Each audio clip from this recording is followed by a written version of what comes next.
Hello students, welcome back to the class. In the last class, we were studying about adventures in Antarctica. We had started the chapter and we were doing reading of section 2, Adventures in Antarctica. We had read that Survi Thomas and Rishi Thomas are themselves telling their story, are themselves telling about their journey, what they had faced during their journey. See, this is the chapter Adventures in Antarctica. What adventures had taken place in Antarctica with them that Survi Thomas and Rishi Thomas are telling to you. So let's quickly recall what we had done, what we had studied in the last class. It was a Christmas day. Survi Thomas and Rishi Thomas were in Santiago, that is the capital of Chile in South America. It was not unusual day for them because it was winter. It was not winter there, it was summer there. And generally what happens in India in the summer it's winter. That's why that was not usual for them. After that, as it was Christmas, they were waiting for their Christmas gift. They came down near the tree, but they didn't find any gift there.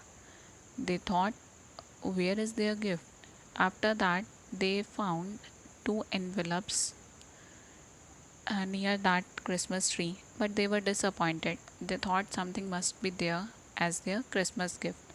But when they had opened that envelope, they found that there was an invitation in the envelope for traveling to Antarctica.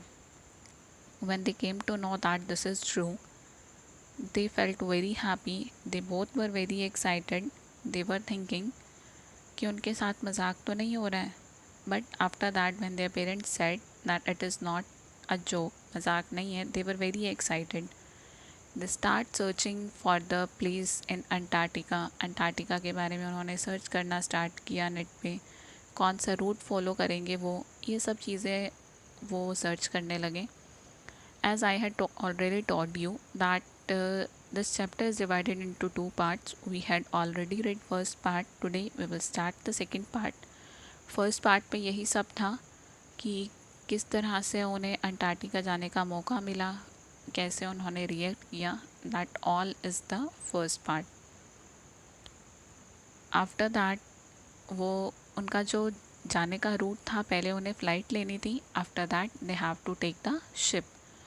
तो उन्होंने अपनी flight ली Punta Arenas के लिए.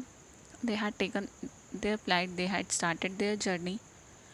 After that क्या माना जाता है कि जब अंटार्कटिका जाते हैं तो बीच में रास्ते में ड्रेक पैसेज आता है. द ड्रेक लेक सबसे डेंजरस माना जाता है. वो उसे क्रॉस करना इज़ अ बिग डील. सबके बस की बात नहीं है उसे क्रॉस करना. तो सबसे एडवेंचरस जो चीज़ है वो क्या थी? Drake passage. आज बड़े बड़े सेलर्स हैं जो, वो भी ड्रेक पैसेज क्रॉस करने में घबराते हैं because it's not an easy task to cross that Drake passage. तो आज हम वही ड्रेक पैसेज के बारे में पढ़ेंगे. So our topic starts from here, that is the big Drake shake. Big Drake shake means जो ड्रेक है उसमें किस तरह से डिस्टर्बेंस होती है, किस तरह से सी में डिस्टर्बेंस होती है, what problem they face.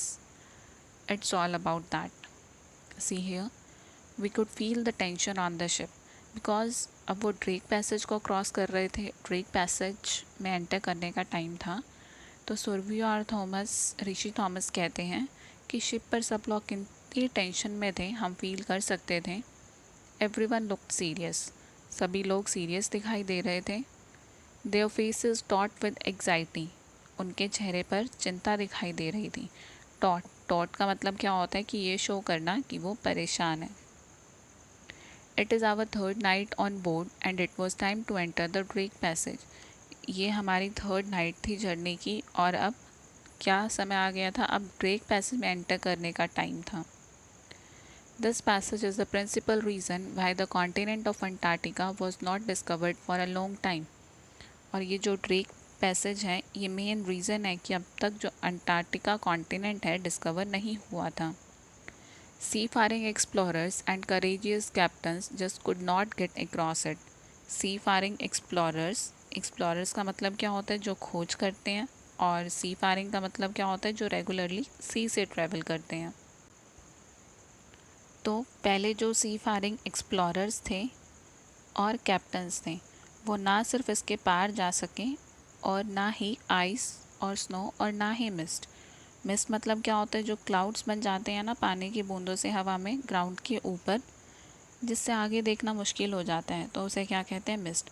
तो कैप्टन और एक्सप्लोरर ना ही सिर्फ वो ड्रेक पैसेज क्रॉस नहीं कर पाए थे, बल्कि आइस, स्नो और मिस्ट को भी क्रॉस नहीं कर पाए थे। Occasionally one can encounter the Drake lake with low winds and काम वाटर। ओकेजनली कभी कभी कोई कम हवाओं और शांत पानी के साथ ड्रेक लेक का सामना कर सकता है, but one was more likely to get the fearsome drake shake, unleashing all the fury of the elements. पर फिर भी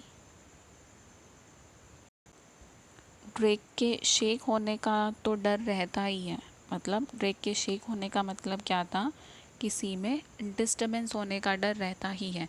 मतलब sailors are going, captains are going, low winds हैं, काम वाटर है, पर फिर भी वी कांट बी श्योर कि ये काम वाटर काम ही रहेगा, वेव्स काम ही रहेंगी।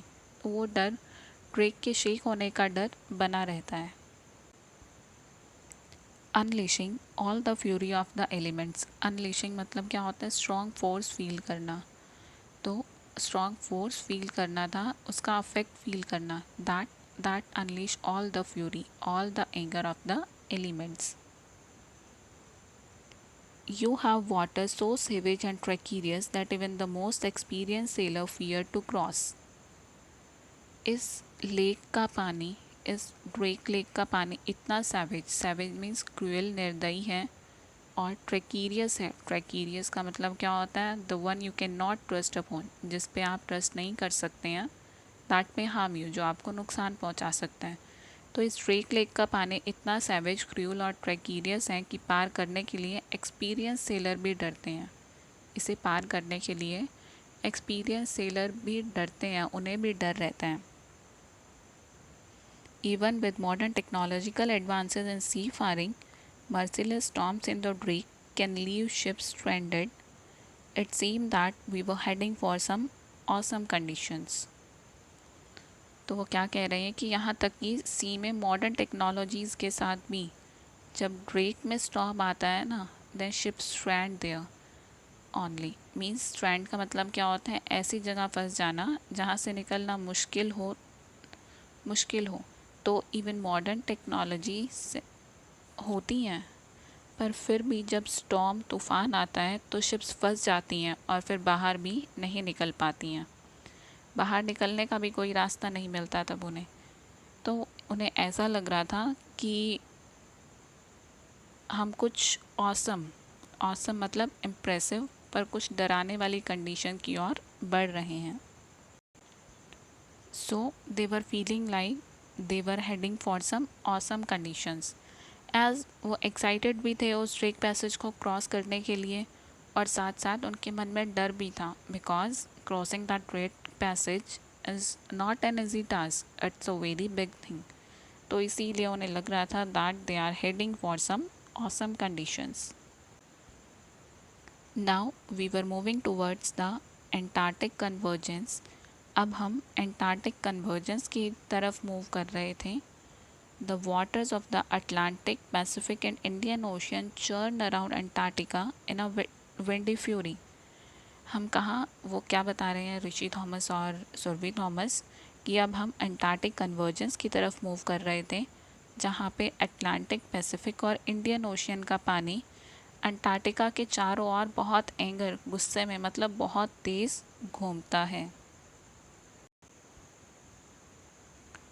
The beginning of the Drake Passage itself gave us a preview of how terribly fast the seas would be all along.